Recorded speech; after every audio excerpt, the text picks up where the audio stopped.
Денеска во Охрид започна петтиот интерпарламентарен форум на делегациите од Југоисточна Европа во парламентарното собрание на ОПСЕ. Високи представници на Европската организација за безбедност и соработка, предводени од председателот на парламентарното собрание Пере Понс и генералниот секретар Роберто Монтела, шефови на делегации во собранието од земји од регионот, како и специјалисти и инженери за дигитализација и сајбер безбедност, дискутираат за сајбер напади и современите хибридни форми на закани, како и отпорноста на земјите на нив во светло на конфликтот на Блискиот Исток. Сите треба да бидеме отпорни кон овие напади, а можеме да се одбраниме ако сите заедно работиме и ги увидиме ризиците на овие сајбер напади. Така да основната идеја е како заеднички да направиме колективна безбедност кон сајбер нападите и да организираме квалитетна сајбер безбедност и на нашата држава, и на регионот, но и на државите кои се дел од ОПСЕ како една од најголемите економски и безбедносни организации во светот. Македонското собрание има стратегија за целосна дигитализација до 2028 година и неопходно е усовршување на алатките, процесите и механизмите за одбрана од сајбер напади на институциите, критичната инфраструктура, финансиските системи, со цел безбедна иднина за нашите граѓани, вели председателот Гаши. Столб на дигитализацијата пак е сајбер безбедноста, потенцира полковникот Методи Хаджијанев, професор по меѓународно право на Воената академија генерал Михајло Апостолски. Македонија не е директна воена мета, но останува ранлива на современите форми на закани, вели професорот. Македонија не е директен таргет на Иран. Албанија не само лани што имаше или пред 2 години, има и оваа година. На почетокот на март беше нападнат парламентот, а пред 2 дена е нападната и поштата во Албанија, така да Албанија е таргет заради политички цели и прифаќањето на дел од опозицијата која што е против режимот во Иран. Македонија нема такви, да кажеме, засега групации и не е на директна линија на напади или цел на Иран, на иранските хакери. Шефот на делегацијата на Албанија во парламентарното собрание на ОПСЕ Лери Класи вели дека Албанија е цел на овие напади затоа што е силен поддржувач на НАТО и на Соединетите Американски држави. Со првиот напад потешко се справивме, но инвестиравме многу во технологија и во вториот напад пред неколку дена бевме многу подобро подготвени. Очекуваме да има и понатаму вакви напади, вели Класи. Сајбер војната навистина е сега многу распространета и таа бара да бидеме сите заедно, да бидеме сплотени, не само во ОПСЕ, не само во НАТО, туку и како регион и како земји, да бидеме сплотени и заедно за да бидеме посилни, за да се справиме со предизвиците. Исто затоа што историјата ни е заедничка, регионот е ист, се справуваме со истите предизвици и заедничкиот одговор е најдобар.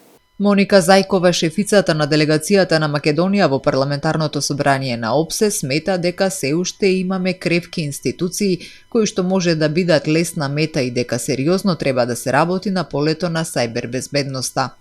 Ние сведочавме во минатото на оние напади кои што доаѓаа во училиштата со бомбите, на напади врз здравствениот фонд, кој што јас често велам среќа што трае кратко, бидејќи целиот здравствен систем беше во колапс. Сведочавме на напади во Министерството за земјоделие, така што не може да оставиме така наивно да одат работите, мора да биде спремна државата. Тука ќе се извлечат и заклучоци, ќе се потпише и декларација по односно заедничка декларација на земјите од југоисточниот регион, како заеднички би постапувале доколку дојда до такви напади. Темата на првата сесија на форумот е сајбер напади во Југоисточна Европа и штетите предизвикани во последните години. Втората сесија на форумот пак е посветена на преземени мерки и идни активности за превенција од сајбер напади во регионот на Југоисточна Европа, а ќе се одржи отворена дискусија за сајбер безбедност и законодавна поддршка.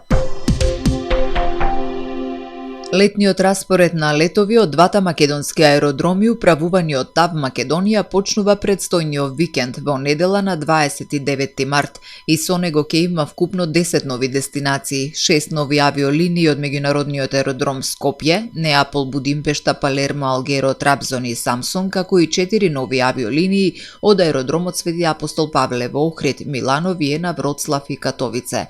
Сите 10 нови авиолинии што ќе бидат воведени со летниот распоред на летови на аеродромите во Скопје и во Охрид оваа година представуваат значаен чекор напред кон проширување на мрежата на дестинации. Тоа ќе овозможи подобра поврзаност на земјата со нови атрактивни градови, ќе отвори нови можности за туристички патувања за патниците во заминување, места кои беа многу барани и потребни, но во исто време ќе придонесе за дојдовниот туризам, со тоа што странски туристи ќе доаѓаат во Македонија преку аеродромите во Скопје и во Охрид, изјави Неџат Курт, генерален директор за ТАВ Македонија. Сезоната почнува со воведувањето на новата линија Милано-Охрид оваа недела на 29 март од аеродромот Свети Апостол Павле. Во летниот распоред на летови 8 авиокомпании ќе летаат до 17 дестинации, од кои 14 се редовни дестинации преку целата година и сезонски дестинации, додека 3 се чартер летови. По воведувањето на новата авиолинија од Охрид до Милано во јуни, Визер ќе почне да лета и од Вроцлав и Катовице до Охрид. Од 17 мај Austrian Airlines ќе почне со летови од Охрид до Виена. Претходно овој месец на 17 март Визер веќе започна да лета од Охрид до Братислава. Градоначалникот на општина Охрид Кирил Пецаков денеска оствари средба со амбасадорот на Република Босна и Херцеговина Драган Јакимовиќ. Градоначалникот Пецаков особено ја истакна улогата на амбасадорот во отворањето на почесниот конзулат на Босна и Херцеговина во Охрид, како важен исчекор во унапредувањето на пријателските и билатералните односи помеѓу двете држави.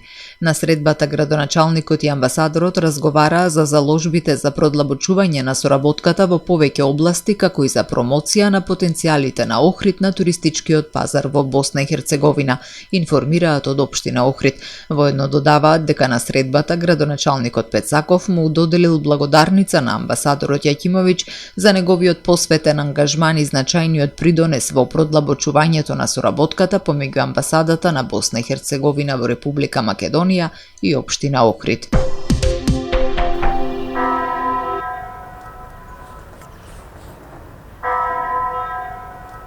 Сад кулата во Охрид 3 столетија го одбројува времето.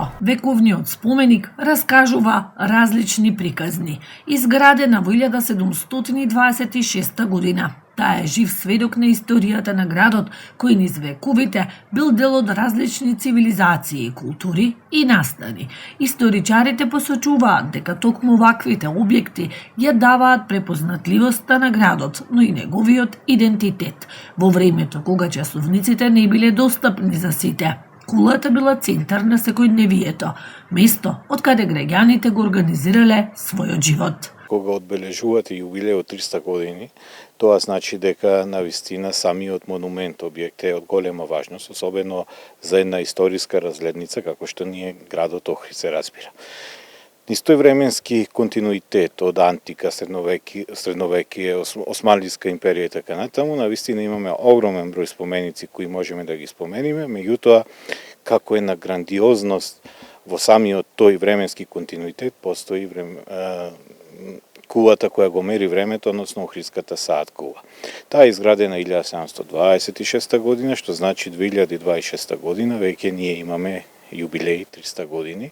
Саат кулата, освен што го означувала времето, имала и други функции низ историјата. Во одредени периоди служела како стражарница, што дополнително ја нагласува нејзината улога во градскиот живот. Мора да се потенцира дека како донатор или како човек кој е изградил бил Дерву Сулеман Ага, одреден временски период била и стражарница и внатре се чувале одредени пушки како пушкарница и така натаму во зависност од кој период. Според народното предание, легендата за изградбата на саат кулата зборува за локален бек, чија ќерка била тешко болна. Откако една билкарка успеала да ја излекува, бегот сакал да и се одолжи. Се сетил на незиното прашање колку е часот, на кое тогаш немало точен одговор, па решил да изгради кула, што ќе го покажува времето за сите. Особено интересно е тоа што начинот на мерење на времето се менувал низ годините.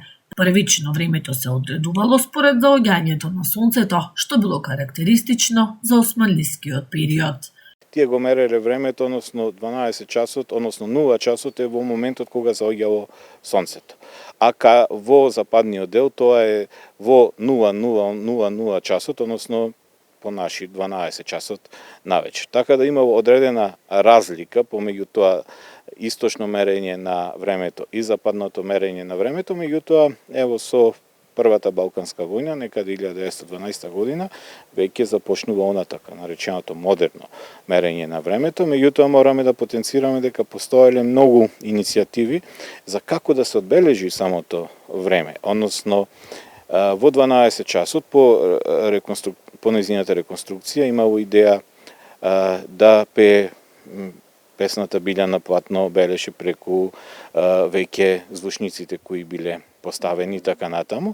Тоа не се спроведило, меѓутоа веќе денес сме сведоци дека звоното кое одекнува е всушност копија од звоното на камбаната подарок од Михајло Пупин и на вистина е велелепен звук, а и како една интересна работа, интересен факт е дека во 7 часот наутро од сад кулата се слуша кукурикање на петел, тоа 7 пати, тоа кажува дека е 7 час. И покрај бројните промени и оштетувања низ историјата, сааткулата успеала да ја задржи својата функција и символика. Денес таа е туристичка атракција и културен белег на Охрид, која секојдневно привлекува посетители.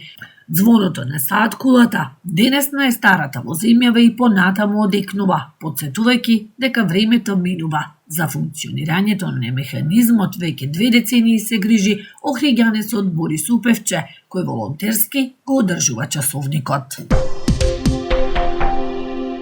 Викендов ноќта меѓу сабота и недела Македонија преминува на летно сметање на времето. Стрелките на часовникот точно во 2 часот по полноќ ќе се поместат 1 час напред, со што наместо 2 ќе се смета дека е 3 часот. Ова значи дека во недела 29 март деноноќието наместо 24 ќе има 23 часа. Одлуката е објавена во службен весник и е дел од годишната практика за усогласување со европската регулатива за сметање на времето. Кога се поместуваат стрелките на часовникот нанапред, народот вели дека спиеме 1 час помалку, бидејќи денот е пократок. Целта на менувањето на часовникот од летно кон зимско сметање на времето и обратно е да се искористи дневната светлина и на тој начин да се заштеди потрошувачката на енергија. Летното сметање на времето ќе трае до 25 октомври 2026 година.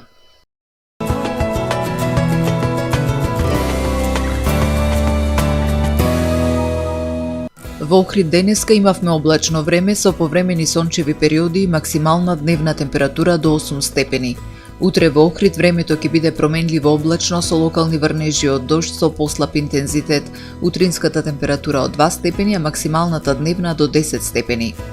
Температурите во Македонија утре во интервал од -3 до максимални 16 степени. За време на викендот и во првите денови од следната седмица ќе се задржи променливо облачно време со локални врнежи од дожд со послаб интензитет. Нови пообилни врнежи повторно се очекуваат од среда.